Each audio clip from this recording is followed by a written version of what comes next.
Hello, my neighbors. Welcome to the Evergreen Local Tri-Cities Edition, your weekly roundup of what's buzzing in Benton and Franklin counties from Kennewick to Richland, Pasco, and beyond. We're diving into the stories impacting our local community. Grab your coffee, settle in, and let's catch up. So, lots and lots and lots going on around the Tri-Cities this week. So, let's start with our top stories.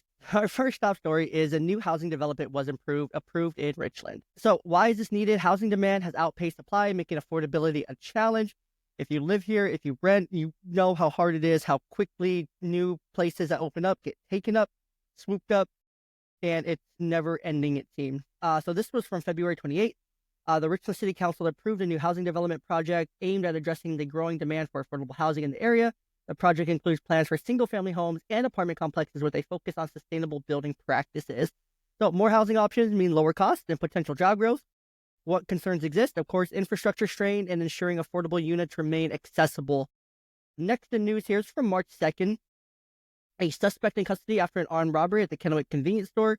So an individual was arrested following an armed robbery at a Kennewick convenience store. The suspect allegedly brandished a weapon and demanded cash before fleeing the scene. Such incidents heighten concerns around public safety and may lead to local businesses to implement additional security measures, potentially increasing operational costs. The Kennewick police records indicate a recent increase in armed robberies, prompting discussions about enhancing community safety initiatives. Supporting local law enforcement and encouraging community vigilance are key to preventing and responding to criminal activities. Residents should remain aware of their surroundings and report suspicious behavior to authorities. So again, kind of goes back to always see something, say something. Don't be afraid to, speak up, call local law enforcement. Our police are really good here locally and will respond. They always respond. So yeah, definitely reach out. Definitely reach out. Let's see here. What else is going on? Tri-Cities unemployment hits record low. So that's a really cool one. So from March 3rd, the unemployment rate in the Tri-Cities has fallen to a record low, reflecting a robust local economy and job growth across various sectors. Industries such as technology, healthcare, and construction have seen significant gain. Lower unemployment rates contribute to increased consumer spending and overall economic prosperity in the community. However, they may also lead to a tighter labor market, making it more challenging for businesses to find qualified workers. Labor market data confirms the reported decline in unemployment consistent with statewide trends, indicating economic recovery. A thriving job market benefits everyone, underscoring the importance of policies that promote economic job growth and employment opportunities. Supporting local businesses and workforce development programs can sustain this positive trend. Go out and support these businesses. Spend your money wisely. Spend your money on local. It keeps local business and it keeps this job market continuing to trend downward rather than upwards. Is always so important. So this week, a 1.6 million construction project is set to begin on Monday. So that's today. 310 at the intersection of Columbia Center Boulevard and West Quinault Ave in Kennewick. This intersection, one of the city's busiest, handles approximately 34,000 vehicles daily. The project aims to improve traffic flow and safety, with construction expected to continue until November. So it's going to be a long summer going up and down Columbia Center Boulevard. And getting up and down here. Man, that's crazy. So plan accordingly, right? Anticipate the lane disclosure, delays, detours during the construction period. One of the great things about the Tri-Cities is that typically there are alternate routes that you can take, and there always is another way to get to where you're going. Typically. So it's best time now than ever to find some alternate routes, since we're going to be dealing with this for the next 8 months. Businesses in the vicinity may also experience changes in traffic patterns, potentially affecting customer access. So again, if you're local, if you're here, go and support those businesses that will be impacted because they're going to need a little bit more love, especially those local little businesses. This is all coming from city announcements and reputable news outlets. That's where I get my information from. So I like to do a fact check on all of these articles I bring in to talk about. And then, of course, infrastructure improvements, while temporarily disruptive, are essential for accommodating increasing traffic demands and enhancing road safety. Motorists should plan for delays and consider alternate routes during the construction period. And we are very, very lucky here in the Tri-Cities that we get to, now we know there are alternate routes, normally majority of the time. And then on the 5th, there was a driver that fell asleep and crashed here near Kennewick. A driver fell asleep at the wheel of his Toyota Camry while traveling south on Interstate I-82 toward Oregon, resulting in a rollover crash near Finley and Coffin Road exits at around 5 p.m. on Tuesday. That would be Tuesday, 3/4. This incident underscores the dangers of drowsy driving in the Kennewick area, highlighting the need for increased awareness and preventative measures to ensure road safety. This information is based on official reports from Washington State Patrol. And then driving while fatigued poses a significant risk to both the driver and others on the road. It is crucial and critical to ensure adequate rest before driving and recognize the signs of drowsiness to prevent accidents. So drowsiness can still lead to crashes, right? Even if you're just a little bit tired, like, oh, I'll be fine, I'm just a little bit tired. Still, take your time. Make your time to ensure that you end up not getting involved in a rollover accident or anything. Word to the wise here. So let's jump into the controversy of the week. So controversy of the week, Franklin County faces scrutiny over jail deaths. So we've had two, not one, but two jail deaths that are now getting paid out here in our local prison systems, which is two more than it really should be. The first one here is Franklin County has agreed to a $2.5 million settlement with the family of Valenzuela, a developmentally disabled woman who died in county jail in 2022. Valenzuela is 42, was booked into jail on March 12, 2022 on property damage charges. She was supposed to be released the day before her death, but remained in custody due to administrative delays. The settlement highlights concerns around the treatment of the individuals with developmental disabilities within the criminal justice system, and may prompt Franklin County and surrounding communities to reevaluate jail protocols, especially regarding the care of vulnerable populations, potentially leading to policy reforms and improved training for jail staff. The tragic death of Ms. Valenzuela underscores the critical need for appropriate care and timely administrative processes for individuals with developmental disabilities in custody, ensuring the vulnerable populations receive proper attention and care within the criminal justice system is essential to prevent similar incidents in the future. So this is one of them. There's also another one here that I want to touch on, and this is too many. Franklin County was sued for a second jail inmate death. So something's going on with the Franklin County jail, and really needs to be looked into. It really needs to be investigated. And I'm not an investigative journalist. I'm just a guy that brings you the news. I just talk from my living room, and I bring you guys the news of what's going on around the area to keep you guys updated, to keep you guys informed, so that you can take action accordingly. So the family of Thomas D. Franklin, a 57-year-old man who died in Franklin County Jail in 2022. So again, 2022.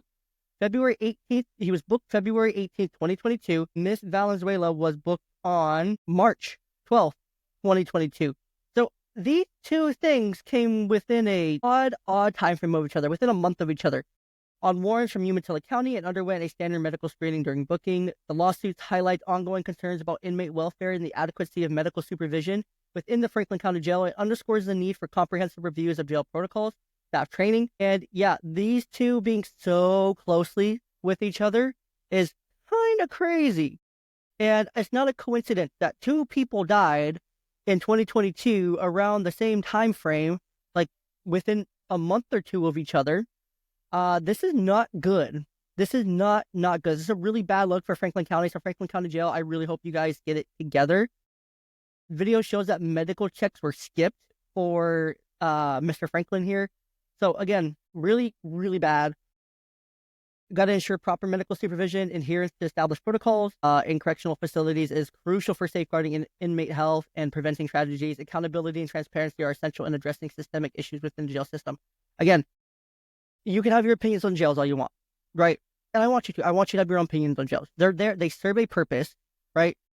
But when a 26-year-old developmentally disabled woman dies, for whatever reason, I'm not sure the reason she died, and then for this 57-year-old man who died in the same jail within the same time frame, it's concerned. These are still lives, right? These are still human lives, and we shouldn't celebrate them, no matter the crime or anything, right? They're still human lives in these two instances, right? Would my opinion change if there's crimes toward children? More than likely, yes. But that's besides the point. There needs to be accountability all around. Just because someone goes to prison doesn't mean you treat them with this level of disrespect that leads to death. That's just bad.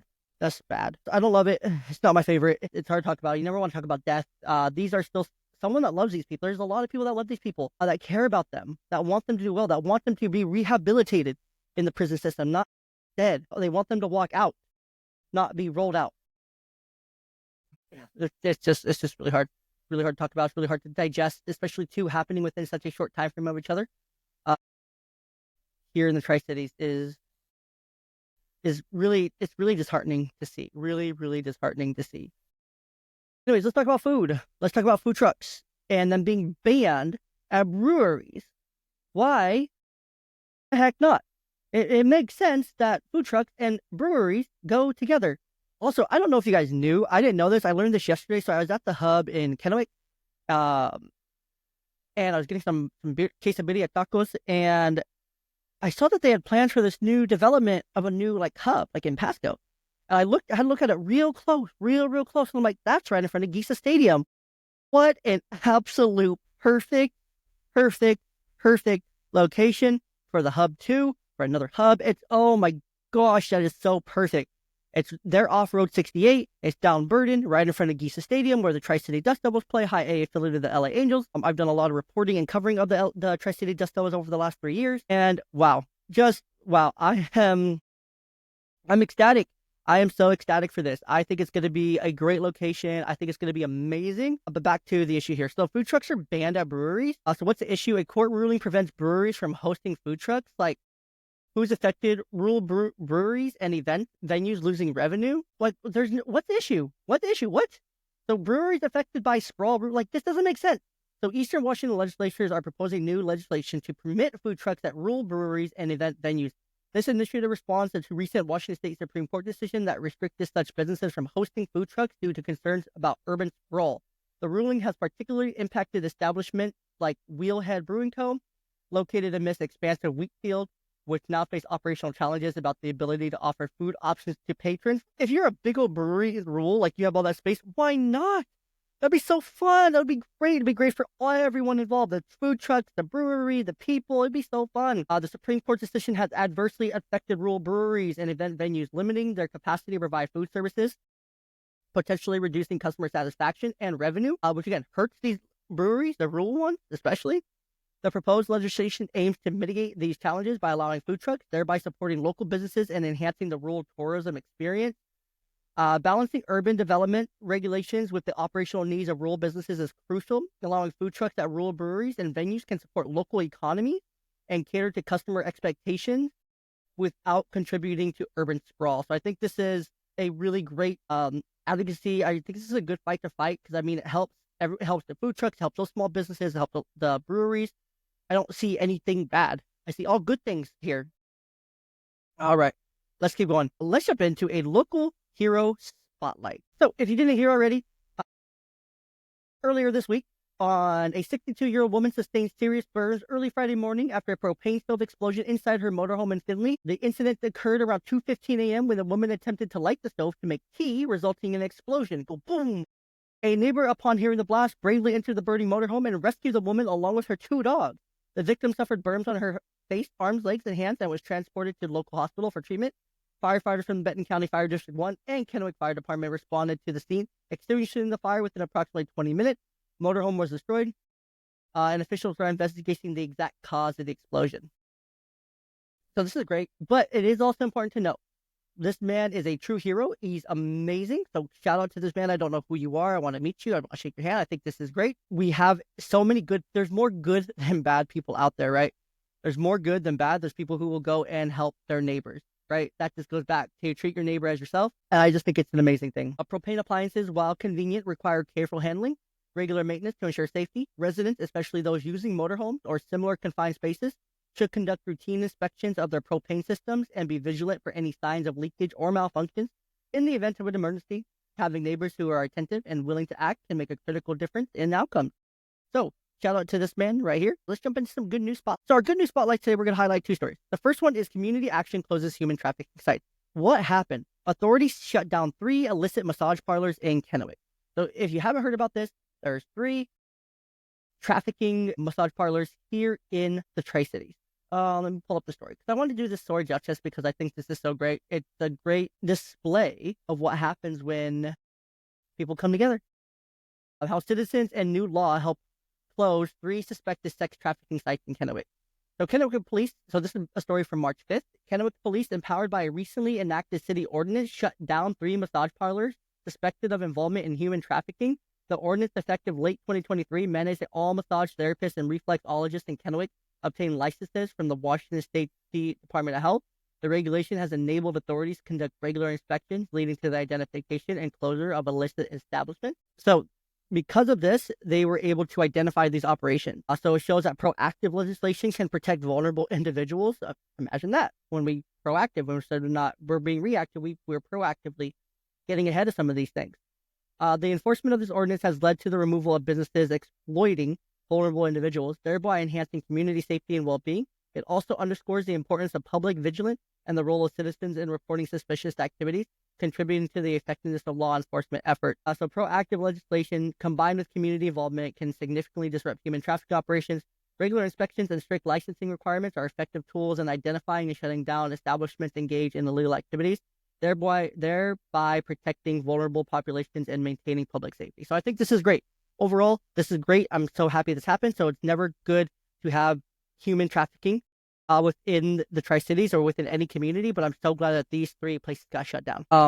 It's also important to note, with the summer coming up, the boat races are a big place for trafficking and for abduction. So please protect your kids, keep them close, keep them on leashes, whatever you have to do to make sure that your kids stay safe during the boat races and during all our beautiful spring and summer events here in the Tri-Cities. So our economy is booming despite national trends. So our economy is doing great.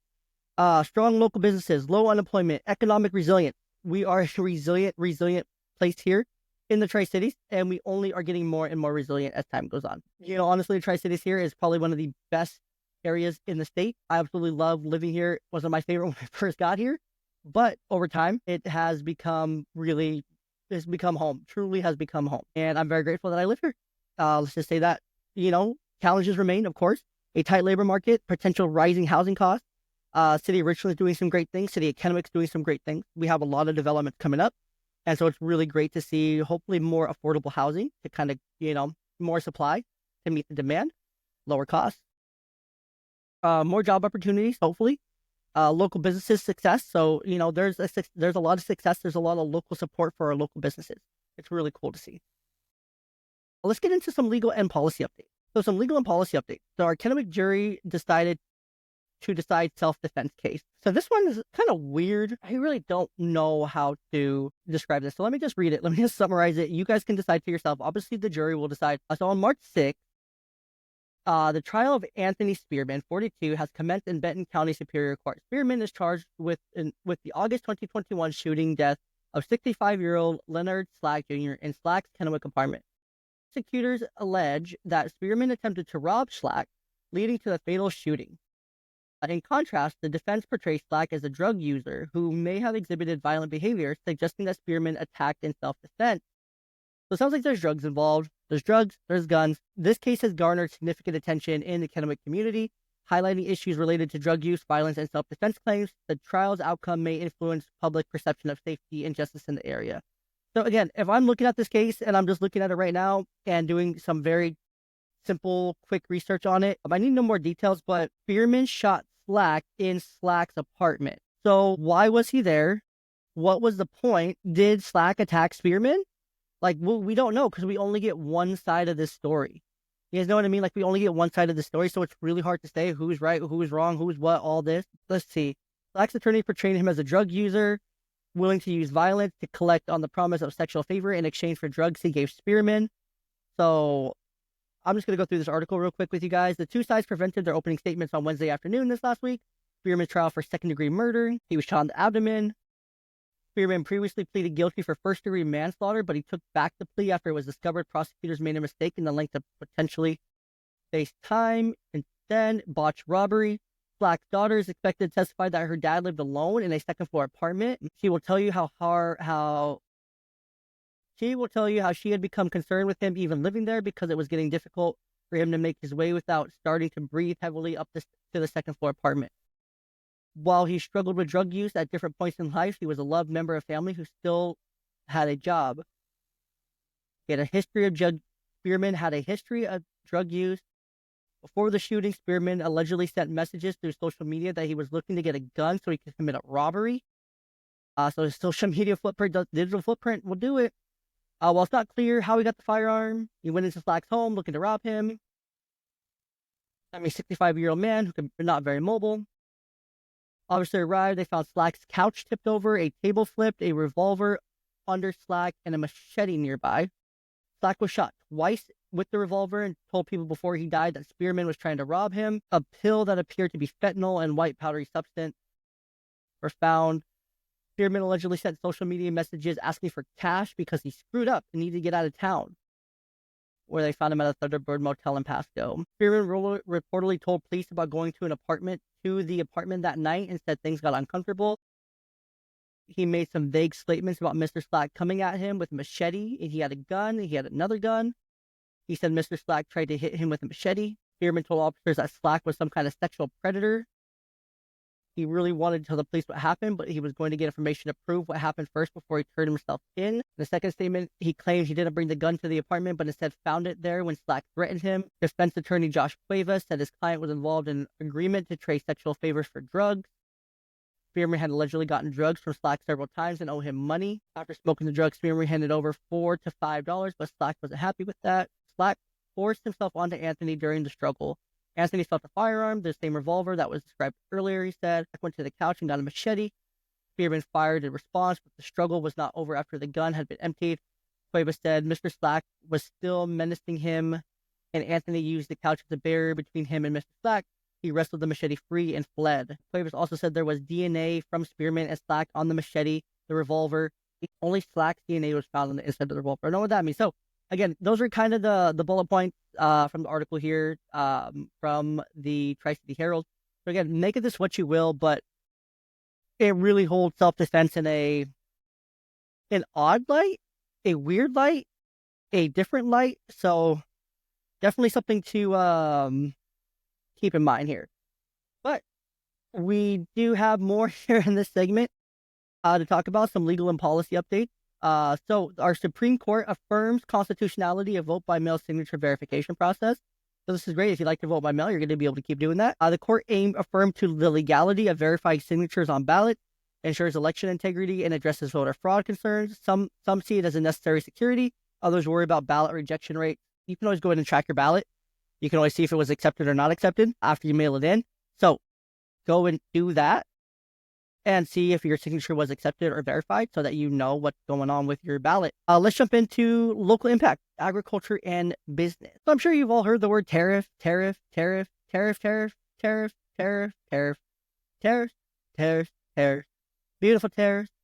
I'm sure you guys have all heard that plenty of times over the last, month and a half, 6 weeks or so. And so let's break down what these mean. So this article is calling it, quote, a nightmare for our farmers. So what's happening? New tariffs could hurt apple, cherry, and dairy exports. How does this affect farmers? Reduce demand and financial strain. What's next? Lawmakers and trade groups pushing for policy change. I'm going to give you a fact check and then I'm going to give you a common sense takeaway. So Eastern Washington's agriculture industry, a significant contributor to the state's $21 billion food production sector, is facing substantial challenges due to new tariffs imposed by U.S. on major trading partners. These tariffs have prompted retaliatory measures from countries like China, Canada, and previously Mexico, targeting key Washington exports such as apples, cherries, and dairy products. The increased costs associated with these tariffs are expected to affect both producers and consumers, leading to higher prices for agricultural equipment, fuel, and groceries.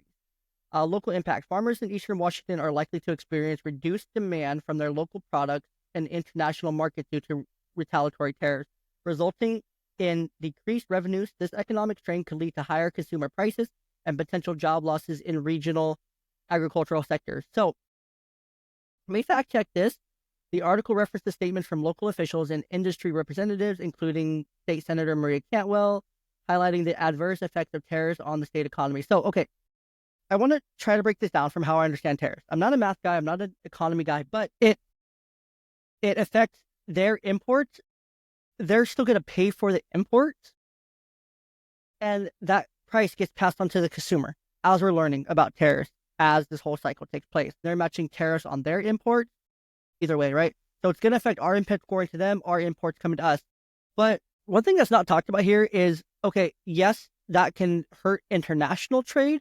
So why not just trade it within the state? Why not just sell that to, somewhere here in the States. You'll make more. You'll get to keep more because you want to pay that tariff. That's kind of the point, is to keep more here in the States, to lower our costs by having products made in the States for Americans in the States, So why not? It makes more sense. So that's our local impact. Local impact is farmers in Eastern Washington are likely to experience reduced demand on these markets, which could lead to higher consumer prices, potential job losses. So it can be sent off to somewhere else. It can be sold off here in the States. Why aren't we talking about that? We're not talking about that part of it. Common sense takeaways. Trade policies involving tariffs can have far-reaching consequences, affecting not only international relations, but also local economies in regions heavily reliant on agriculture, such as Eastern Washington. Such measures can disrupt livelihoods and lead to increased costs for consumers. So again, it is more than likely not going to increase our costs here because we're going to get to keep more of our own supply for our own demand, which more supply meets the demand, lowers costs, if I understand basic economics. So, because then you can lower prices and impact your overhead less because you're spending less on fuel to export it, less on trucks, less on exporting costs and all that. Well, it's just going to stay here in the States and it's going to be significantly cheaper. So, I don't know. I'm not an economics guy, so please don't come at me for that. But just something to think about here. Please do your own research so that you can understand tariffs better. So budget battle may cut preschool seats. It could lock out more poor Tri-Cities kids. The city's region faces potential reductions in preschool seats for low-income families due to ongoing state budget negotiations. John Fox, who relocated to the area with his family, found daycare costs averaging $1,200 per month unaffordable. Yeah, our daycare costs are ridiculous. However, enrolling his daughter in the Richland School District Early Learning Center, a state-funded early childhood education program, provided a viable solution. Proposed budget cuts threaten such programs, potentially impacting families like the Foxes who rely on affordable early education options. Reductions in state funding for early childhood education can limit access to affordable preschool for low-income families in the Tri-Cities. This may lead to increased financial strain on families and hinder child's early development and preparedness for kindergarten. This article references personal accounts and current budget discussions affecting state-funded early education programs. So these are the ongoing budget negotiation, what could happen. Not saying what will happen, but what could happen. So keep that in mind. So common sense takeaway here, investing in early childhood education is great. It's great for children's short-term and long-term success. Budget cuts in this area could disproportionately affect low-income families, emphasizing the need for sustainable funding solutions. So we need to find the sustainable solution forward. In public safety and health alerts, there are 6 restaurants that failed their food safety inspections. Let's see if I can go find all 6 of these. I should have access now. So the 6 places you may want to avoid or be very careful. Breweries on West Okanagan Place in Kennewick failed their inspection. Room temperature storage and improper cold holding. El Bariso on Lewis Street in Pasco. No certified food protection manager on staff. Improper cooling procedures. Accurate thermometer not provided or used. Garden Hot Pot Restaurant on Gage Boulevard in Richland. Improper hand washing. Workers dry his hand on apron and worker wash hands without soap. Bare hand contact with ready-to-eat food. Worker placed the other Garden Hot Pot restaurant on Gage. No, same one. This was a follow-up on the 28th. So this was the next day. Improper raw meat handling procedures. No wash, rinse, sanitize reserved for meat slicer and no sanitation dishwasher. Lucky Bow on Skagit in Kennewick. Food workers cards not 100%. Word worker cards not 100%. Improper hand washing. Worker washed hands without soap. Raw meat improperly stored. Improper hot holding. Mahara Taste of India on Gage Boulevard in Kennewick. Food worker cards not 100%. Not properly disposing of potentially unsafe food. A samosa and alo tiki not kept cold enough and discarded. Improper cooling procedures. 2 20-gallon containers of food discarded. Let's see. Last one that failed was Mexican Taqueria on Lewis Street in Pasco. No certified protection food manager on staff. Inadequate hand washing facilities. Hot water not turned on. Improper hot holding. Steam table not turned high enough. Lack of conformance with approved procedures. Some places that passed. AFC Sushi at Safeway on Clearwater Ave in Kennewick. Airfield Estates Winery in Merlot Drive in Prosser. Albertsons on West Clearwater Avenue, Kennewick. Andy's Coffee, Columbia Center Boulevard. Angel Brook Farm, Skagit. Ann's Best Creole Food Mobile, Terminal Drive in Kennewick. Barrel Springs Winery, pass. Benton Franklin Head Start, MLK, pass. Bob Burgers and Brews on Queensgate in Richland, pass. Calvary Cafe at 10611 West Clearwater Ave, pass. Chills Froyo, pass. The Corn Dog Company, they're at the Hub, pass. County Line Tasting Room, pass. Coyote Bob Casino, pass. And the list goes on and on. Lots and lots of restaurants pass. I'm not going to go through all of them. But just know majority of the restaurants on this round of audit and inspection pass, except for those 6. So, again, be careful where you eat. Pay attention. Again, those 6 that did not pass were Brew Cheese on Okanagan and Kennewick, El Parcero on Lewis Street, Pasco, Garden Hot Pot on 140 Gauge, Richland, and Lucky Bouse at the Hub in Kennewick, and then Mahara Taste of India on Gauge in Kennewick, and then Mexican King Taqueria on Lewis Street and Pasco also did not pass. So, something to keep in mind. Just be aware of where you eat, kind of thing. Okay, this one's actually really important. This looks like it's going to be our last story for today. Second to last story, because I wanted to cover a sports story because it's local and I want to cover it. I'm going to cover it, but this is our last news story. This one's actually going to be somewhat impactful to a lot of people because we rely on those irrigation water prices and we rely on the irrigation schedule. So we have low water levels, right? So the Kennewick Irrigation Department is preparing for a challenging irrigation season due to declared drought emergency by Benton County. The U.S. Bureau of Reclamation's initial water supply forecasted for the Yakima Basin includes insufficient water to fully meet irrigation demands from April through September. The situation could affect approximately 62,000 customers in the Tri-City who rely on Yakima River water for irrigation. Reduced water availability may lead to voluntary or mandatory water usage restrictions impacting agricultural operations, which those will probably be the least affected ones. They won't cut it off to the ag sector. More than likely, I wouldn't imagine. Impacting residential landscaping, that could be a big one. Overall water consumption patterns in the region. Farmers and gardeners may need to adopt more efficient irrigation practices to cope with limited water supply. They may have to get creative, create a new system, a more efficient system, check current system, adjust your watering time, schedule, things like that. And then just hope for a lot of rain. Hope and pray for a lot of rain this spring to navigate this. Let's see, drought conditions necessitate proactive water conservation measures. Communities should prepare for potential restrictions and explore sustainable water management practices to mitigate the impact of reduced water supplies on agriculture and daily life. So what you can do is you can make sure that your system that you are in place, if you know you're going to be impacted, make sure all your sprinkler heads are top notch. Make sure you don't have any leaks. Make sure everything is tip top, spick and span shape.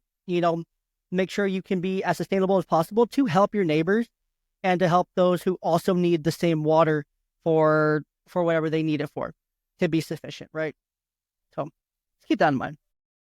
All right, very last story that I wanted to cover here is some sport. So I don't really have a name for this segment, but I wanted to talk about sports. We have the Tri-City Dust Devils, high A affiliate of the LA Angels, which just bring a lot of joy to the community. Going to games are really fun. Eric the Peanut Guy is amazing. We have the Tri-City Americans are great. But a lot of people I know love to go to Seahawks games. They love to go to Mariners games. And if you're a Seattle sports fan, it's been a week. It has been a week. First, Tyler Lockett released after a wonderful 10-year career with the team. He'll land with a contender. I have no doubt. He'll land somewhere and he'll have a very successful last couple years of his career. Then DK Metcalf requested a trade, which hurt and really kind of overshadowed Tyler Lockett's day in the spotlight, right? He really should have waited. But then the team denied that trade, but they're still looking at options of potentially trading him, but the asking price is really high. And then all of a sudden, Geno Smith traded for a third-round pick, for a 2025 third-round pick from the Las Vegas Raiders, who just hired Pete Carroll as their new head coach. So I'm just shocked. He received 2 Pro Bowl selections in three years, a 10-win team last year with the new head coach. He has just been great. He has just been fantastic as our quarterback, but now he's gone. Reports indicate that we're targeting free agent Sam Darnold coming off a career-best season with the Minnesota Vikings. So we'll really see what happens next. It could be Jake Bobo season and JSN season here in Seattle. So we really will see what happens next. The Raiders have struggled, but this is great for the Raiders, great for Brock Bowers. So we'll really see what's next. And then, of course, the Seattle Mariners. Justin Turner could not have laid it out any better. I'm a big baseball fan, love baseball, but Justin Turner could not have laid it out any better. What were the Mariners doing this offseason? You have a top 1-2 rotation right next to the Dodgers in all of Major League Baseball, and you're wasting it by not investing in your offense. Jorge Polanco, Rowdy Tellez on a minor league deal. Like, no moves. Pete Alonso was there. No-brainer fit, right? Alex Bregman, no-brainer fit. Like, John Stanton is the worst owner on Major League Baseball, and Justin Turner even admitted, like, this isn't a Jerry DiPoto problem. This is a John Stanton problem. This is an ownership problem top to bottom, and our ownership sucks. And so for every Mariners fan that's pissed off, we are right to be pissed off because they are wasting a generational rotation, a once-in-a-lifetime rotation. So go and play MLB The Show and get you an offense and go and have fun with that. So this team is really good. This team has all the potential in the rotation, in the pitching, in the depth, with potential bats coming to reinforce. You go and invest now for a couple years. And then you have guys like Cole Emerson, Cole Young, Lazaro Montez, who am I missing? Felon Celestine, Michael Arroyo. You have dudes, you have that coming up. They're just not ready yet. So you can't bank on that for 2025 and keep pushing out the window. When you have a Julio, a Cal Raleigh, you have a J.P. Crawford toward the tail end of his career. You have a Randy Arozarena right now, which was a huge move. Like, you have pieces, but you need more. You need actual first baseman. Luke Raley, Tyler Locklear could take a huge step forward. Could be him at first base. He has the bat. He has the potential. Could be really, really good. But you can't bank on these things. You can't bank on, a Dylan Moore at second base, a Jorge Polanco at third base. You can't bank on, Robles to continue being Robles. You can bank on Julio, you can bank on Randy, and you can bank on Cal Raleigh. But that's 3 out of 9 in your lineup that you can absolutely bank on. You got to be able to bank on everyone else. Luke Raley should be good. He would be a decent guy to not bank on, but to put a good bet on. Victor Robles, you could probably put a good bet on as well. So that's 5. But then you got your bottom 4, and it's just, you don't know what J.P. Crawford has left right now. You don't know what Jorge Polanco is going to be. You don't know who's going to be at second base, honestly, at this point. And, you just don't know what you have, honestly, at first base. Could it be Tyler Locklear breaking out? Could be. Could second base be Cole Young breaking out? Could be. Could third base end up going to Cole Emerson and he could just burst onto the scene at 19-year-olds? He could. These all things could happen, but there's too many coulds, right? There's way too many coulds. There's way too many variables. When you have a generational rotation of Luis Castillo, Logan Gilbert, George Kirby, who's hurt now, which is bound to happen, but we have depth. Brian Wu, Bryce Miller, and now Emerson Hancock, Logan Evans, and beyond. You have depth. You have so much depth. Ryan Sloan, Ashton Izzy, Walter Ford, who are all going into more full season action. You have dude. You have guys. You have depth up and down this roster. You're getting Gregory Santos back. You're getting Matt Brash back. You have Andres Munoz, one of the best in the business in the ninth. So you have the potential to just absolutely crush this season. But you don't have an offense. You don't have a legitimate offense top to bottom. Dodgers have a legitimate offense top to bottom. Red Sox have an improved offense top to bottom. The Yankees have a good offense top to bottom. These teams that spend money have good offenses top to bottom, and we're just not there. We're just letting all these dudes walk by, come in, come out. There was so many potential, so many dudes that we could have gotten. Some for cheap, some we could have traded for cheap, but we didn't. So I'm a Mariners fan. I'm upset. I'm not happy, but I want to see what happens next. I'm hopeful. I'm really, really, really, really hopeful that something breaks. And I don't know what's going on with the Seahawks, guys. I really don't. Because I don't know what's next. Gino's gone. Tyler Locke's gone. So Sam Howell, it's going to be a rookie probably. Maybe going and getting one of these vet dudes. Who knows? We're just going to have to wait and see, and I'll cover it on the local news as we go. Because I just love covering it and being able to take time to talk about sports. But it's been 45 minutes, so thank you guys all for bearing with me. We love hearing from you. I love hearing from you. Nominate local heroes, share community events. Let us know what stories matter most to you. Stay engaged and be part of the conversation. Again, thank you so much for tuning in to the Evergreen Local Tri-Cities Edition. Stay connected, keep engaging, and remember, your voices help share our community. Until next time, stay safe, stay informed, and stay evergreen.